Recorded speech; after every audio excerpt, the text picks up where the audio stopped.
most of you will succeed in meeting your aspirations.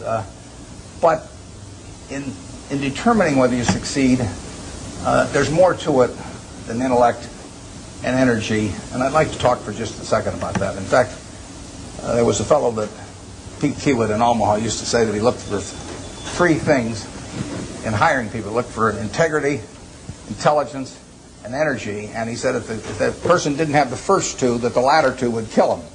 Because if they don't have integrity, you want them dumb and lazy. You don't want them smart and energetic.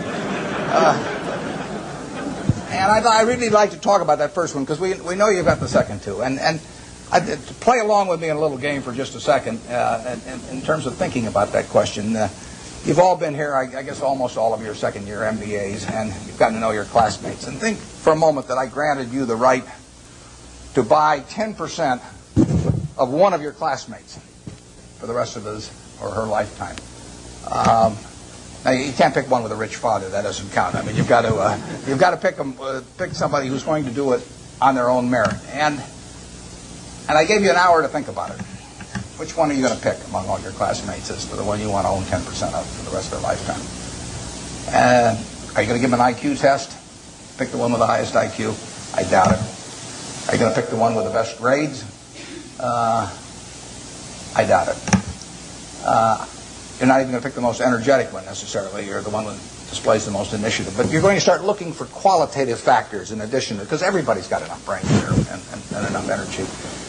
And I would say that if you thought about it for an hour and decided who you're going to place that bet on, you'd probably pick the one who you responded the best to, because the one that was going to have the leadership qualities, the one that was going to be able to get other people to carry out their interests. And that would be the person who was generous and honest and who gave credit to other people even for their own ideas, all kinds of qualities like that.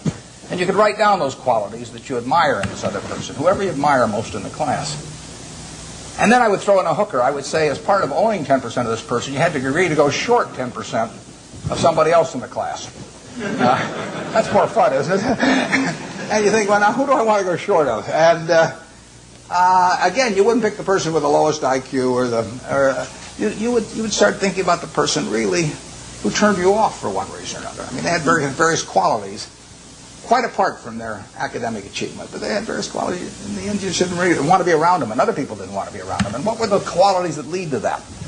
Well, there'd be a whole bunch of things, but it's the person who's egotistical, the person who's greedy, the person who's slightly dishonest, cuts corners, all of these qualities. And you could write those down on the right-hand side of the page. And when you look at that,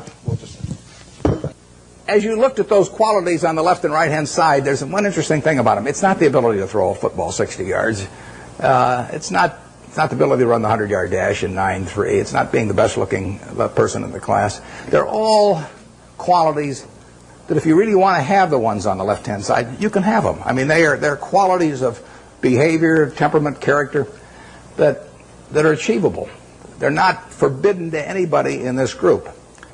And if you look at the qualities on the right-hand side, the ones that you find turn you off in other people, there's not a quality there that you have to have. If you have it, you can get rid of it, and you can get rid of it a lot easier at your age than you can at my age, because most behavior is habitual, and they say the chains of habit are too light to be felt until they're too heavy to be broken.